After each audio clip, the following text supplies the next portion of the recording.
kembali bersama penajurnalis.com, channel yang menghadirkan pemberitaan aktual, fakta tajam, dan berintegritas.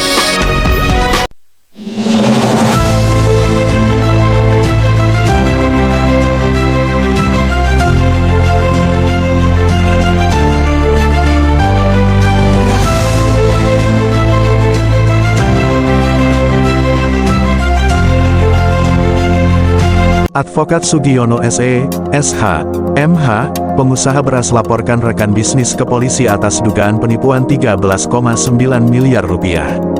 Penajurnalis.com Semarang, tanggal 13 November tahun 2024. Farid Aswin, pemilik PT Energi Kualita Nusantara, resmi melaporkan Bob Jamal, pemilik PT Mitra Kartika Nuswantara dan seorang oknum TNI berpangkat Letkol Infanteri Haris Panca yang saat ini menurut informasi sudah menjadi kolonel, ke Polres Metro Jakarta Timur atas dugaan penipuan dan penggelapan dalam transaksi bisnis beras. Laporan ini dilayangkan setelah Farid merasa dirugikan hingga 13,9 miliar rupiah akibat ketidakjelasan pembayaran atas pengiriman beras yang dilakukan sejak Agustus tahun 2022. Kronologi kasus. Kasus ini bermula dari kesepakatan kerjasama bisnis beras antara kedua belah pihak. Farid mengaku telah mengirimkan beras senilai 13,9 miliar rupiah kepada Bob Jamal, namun hingga November tahun 2024, pembayaran yang dijanjikan tak kunjung diterima. Seiring berjalannya waktu, Bob Jamal justru sulit dihubungi dan seolah menghilang, meninggalkan Farid tanpa kepastian atas dana yang telah dikeluarkan. Kami sudah menunggu selama hampir 2 tahun, dan tidak ada itikat baik dari pihak Bob Jamal untuk menyelesaikan kewajiban pembayaran. Langkah hukum ini terpaksa kami ambil demi melindungi hak-hak kami, ungkap Farid kepada media. Farid menambahkan bahwa pihaknya telah berupaya menyelesaikan masalah ini secara kekeluargaan dan melalui mediasi, namun tidak membuahkan hasil. Laporan polisi pun menjadi pilihan terakhir untuk mendapatkan penanganan yang lebih tegas. Langkah hukum dan investigasi.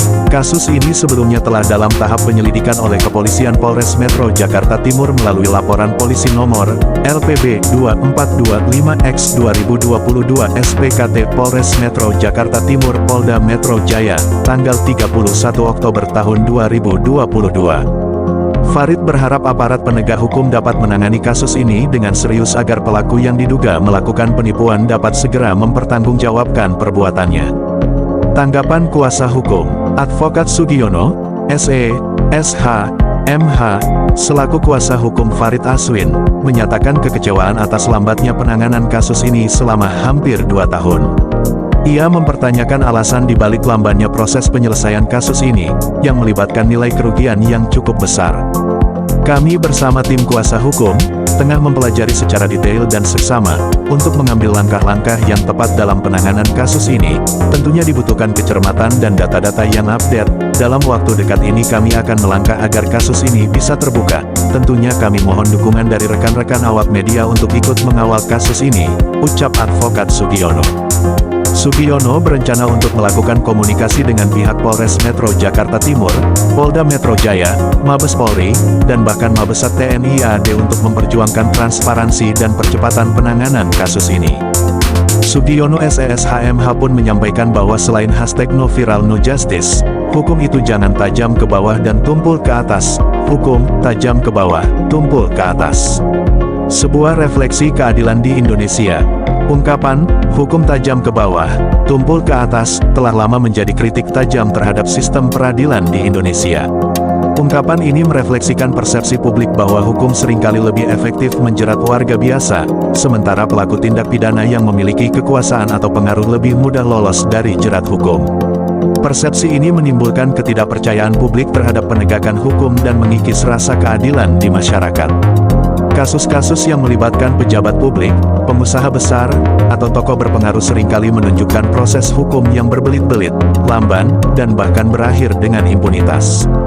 Sementara itu, warga biasa yang terlibat dalam pelanggaran hukum, meskipun ringan, seringkali menghadapi proses hukum yang lebih cepat dan tegas. Ketimpangan ini memperkuat anggapan bahwa hukum di Indonesia tidak berjalan adil dan konsisten bagi semua lapisan masyarakat. Prinsip hukum yang adil dan berkeadilan seharusnya berlaku setara bagi semua orang, tanpa memandang status sosial, kekayaan, atau pengaruh. Semboyan, meskipun langit runtuh, keadilan harus ditegakkan, menjadi landasan ideal penegakan hukum. Semboyan ini menekankan pentingnya integritas dan independensi lembaga peradilan dalam menegakkan hukum tanpa intervensi dari pihak manapun.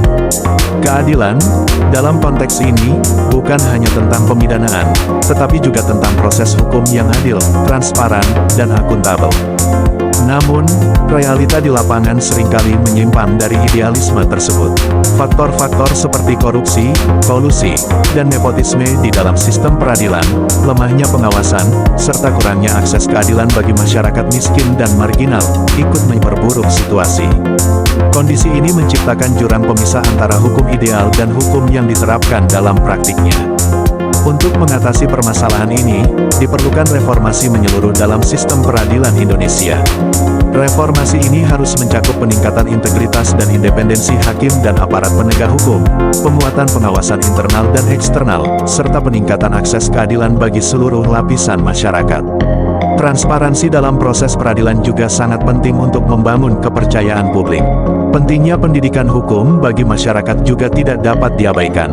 Masyarakat yang memahami hak dan kewajibannya, serta mekanisme hukum yang berlaku, akan lebih mampu mengawasi dan menuntut pertanggungjawaban aparat penegak hukum. Kesimpulannya, ungkapan "hukum tajam ke bawah, tumpul ke atas" merupakan kritik yang serius terhadap sistem peradilan di Indonesia. Untuk mewujudkan keadilan yang sesungguhnya, semboyan, meskipun langit runtuh, keadilan harus ditegakkan, harus diwujudkan dalam praktik, melalui reformasi menyeluruh dan komitmen bersama untuk menegakkan supremasi hukum. Hanya dengan demikian, kepercayaan publik terhadap sistem peradilan dapat dipulihkan dan rasa keadilan di masyarakat dapat terwujud. Tegas Sugiono SESHMH. Perhatian di kalangan bisnis. Statemen terakhir Sugiono SESHMH, kasus ini menjadi perhatian di kalangan pelaku bisnis, terutama karena melibatkan nominal yang cukup besar dalam transaksi antar perusahaan. Kasus ini menjadi pengingat bagi para pelaku usaha untuk lebih waspada dan berhati-hati dalam memilih rekan bisnis. Laporan Farid Aswin terhadap Bob Jamal dan seorang oknum TNI berpangkat Letkol Infanteri Haris Panca, saat ini berpangkat Kolonel, atas dugaan penipuan dan penggelapan dalam transaksi bisnis beras senilai 13,9 miliar rupiah menjadi sorotan.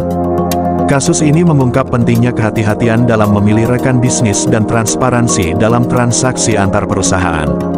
Masyarakat luas menantikan perkembangan kasus ini dan berharap agar aparat penegak hukum dapat menuntaskan kasus ini dengan adil dan transparan. Demikian pemberitaan kali ini. Semoga kita dapat bertemu kembali pada kesempatan berikutnya. Masih bersama penajuranis.com.